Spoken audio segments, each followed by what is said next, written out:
De passage à Burtle, en Pennsylvanie, dans le cadre d'un meeting politique, Donald Trump a été victime d'une tentative d'assassinat. Mais si l'ancien président des États-Unis n'a été touché qu'à l'oreille, un homme a pourtant perdu la vie et 2 autres ont été grièvement blessés. Rapidement neutralisé par les forces de l'ordre présentes sur place, le tireur, situé non loin des lieux, a ensuite été abattu. Après quelques heures d'enquête, ce dernier a d'ailleurs enfin été identifié à l'aide d'expertises biométriques et d'ADN.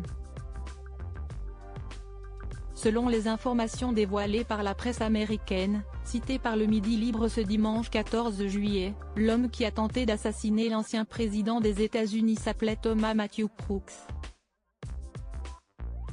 À seulement 20 ans, le jeune homme était originaire de la région puisqu'il vivait dans la banlieue de Pittsburgh, située à 56 km du meeting. Le FBI a identifié Thomas Matthew Crooks, 20 ans, de Bessel Park, Pennsylvanie, comme étant l'individu impliqué dans la tentative d'assassinat de l'ex-président Donald Trump le 13 juillet à Butler, Pennsylvanie, a indiqué le FBI dans un communiqué cité par NBC et CBS. Inscrit sur les listes électorales en tant que républicain, les prochaines élections présidentielles auraient été les premières auxquelles il aurait pu voter. Seul mystère restant, le motif. On ne sait toujours pas quelles sont les raisons qui l'ont motivé à passer à l'acte.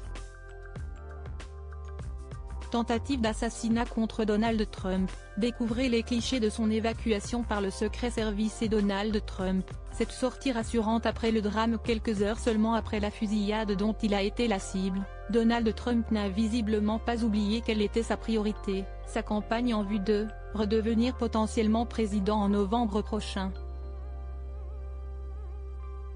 Pour cause, sur une vidéo publiée sur le réseau social X par Margot Martin, directrice adjointe de la communication du président américain, on peut ainsi le voir descendre les escaliers d'un avion afin de rejoindre le tarmac de l'aéroport où il a atterri.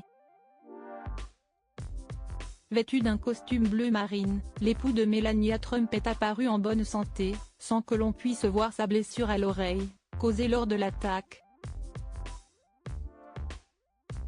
Fort et résilient, il ne cessera jamais de se battre pour l'Amérique, a simplement légendé sa collaboratrice. Article écrit avec la collaboration de 6 médias. Crédit photo, AP Photo Genji. Postcard.